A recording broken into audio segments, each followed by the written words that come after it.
Sunday's second video for you. His first news story is from Wolaita. A Wolaita intellectual's wife has shared a video message. The intellectual professor has been in prison several times in the past. He was arrested. Once again, he's in prison. Now his wife is speaking out. What is she saying?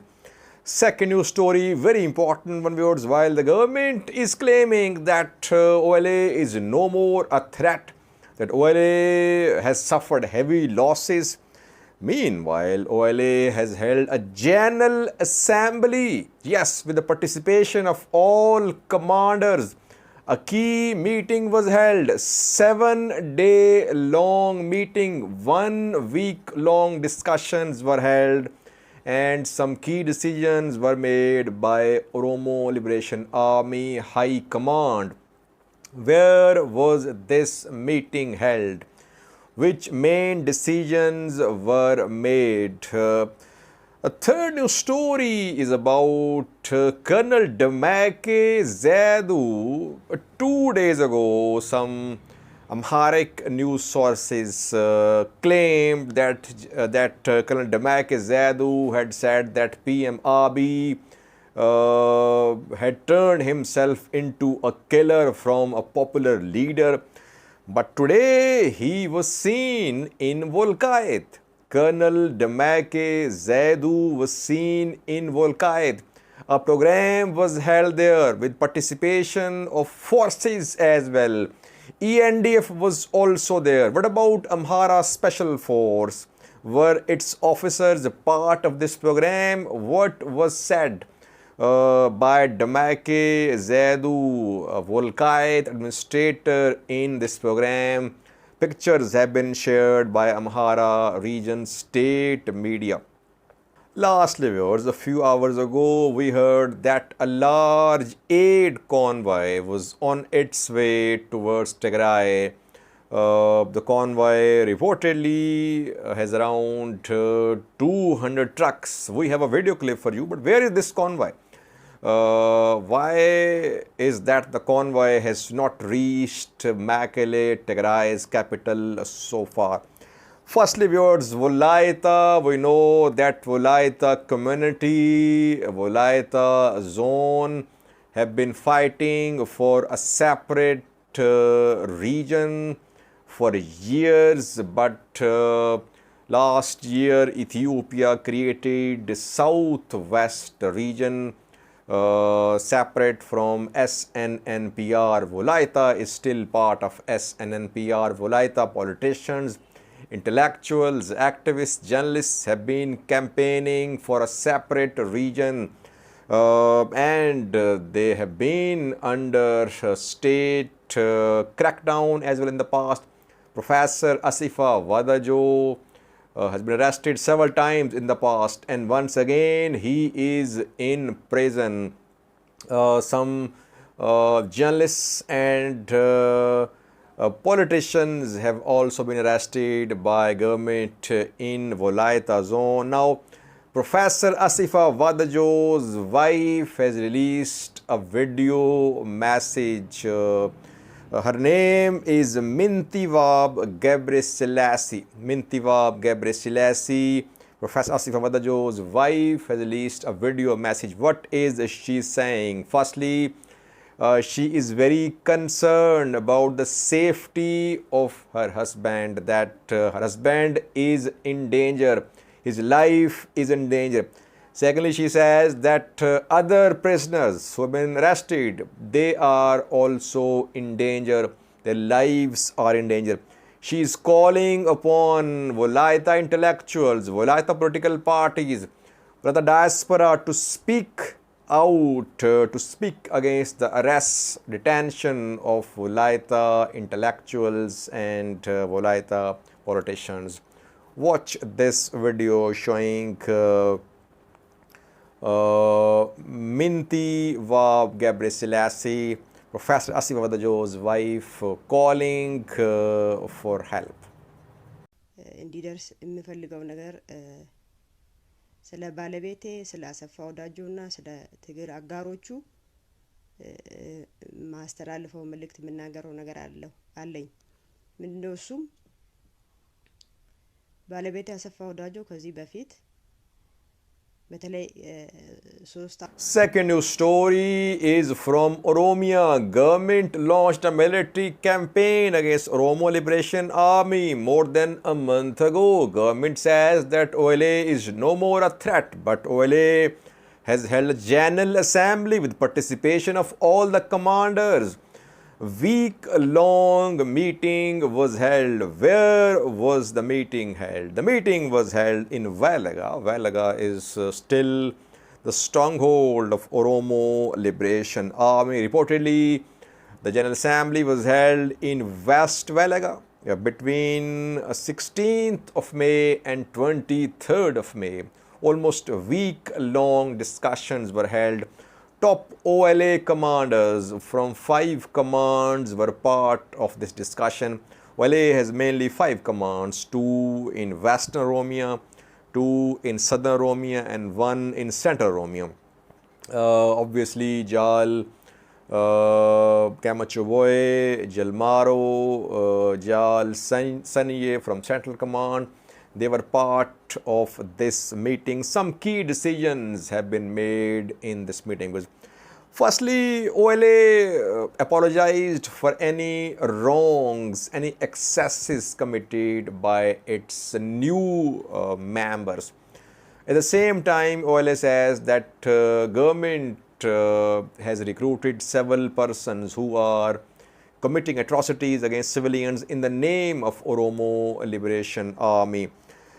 Secondly, some commanders have been replaced and new strategy has been adopted by OLA. 5 main organs have been announced by OLA. So it seems that OLA is trying to organize itself diplomatically, politically, militarily. This meeting was held to organize OLA. 5 organs, 5 departments, you can say 5 different units have been established. Training unit, training organ which will manage all the issues, all the activities related to the trainings of OLA fighters in and out of Ethiopia. It means that OLA is receiving trainings out of Ethiopia as well. And focus will be on acquiring of heavy weapons and training of OLA fighters with these heavy weapons.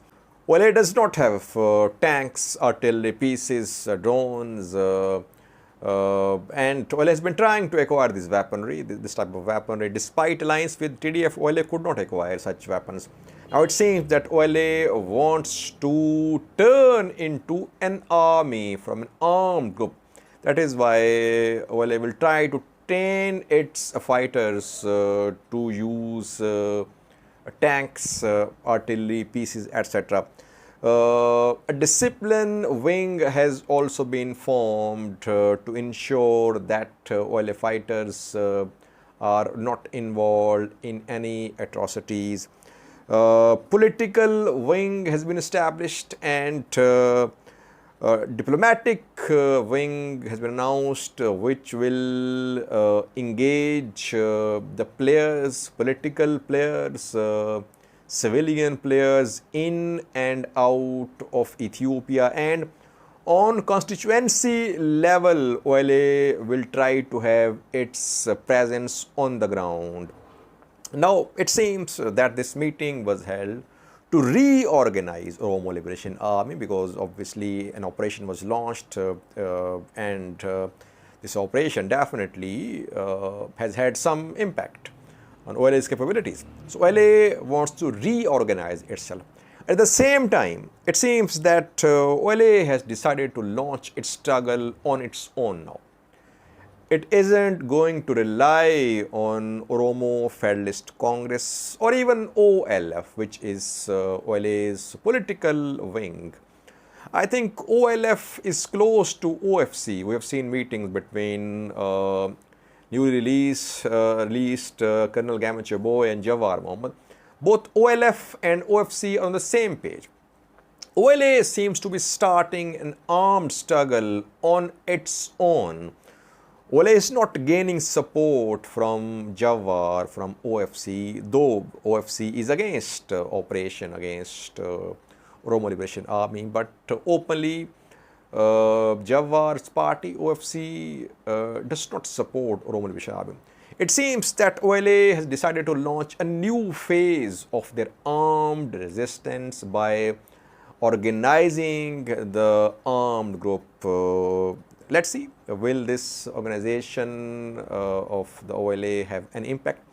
But this development shows that OLA is still there, a force to reckon with. If it can have a meeting, a week-long meeting, it means that it is still a force to reckon with.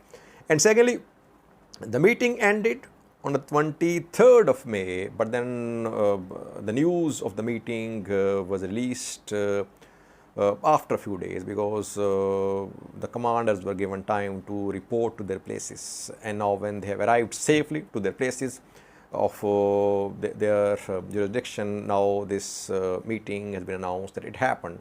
So it's not a secret now. OLA-backed news sources have shared the contents of this meeting.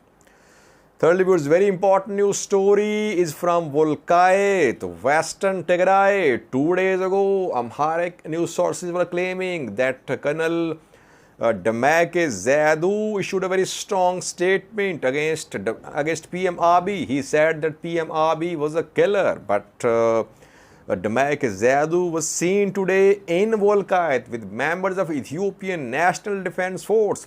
What is he doing there? We heard that Amhara Special Force has been told to leave Wolkait.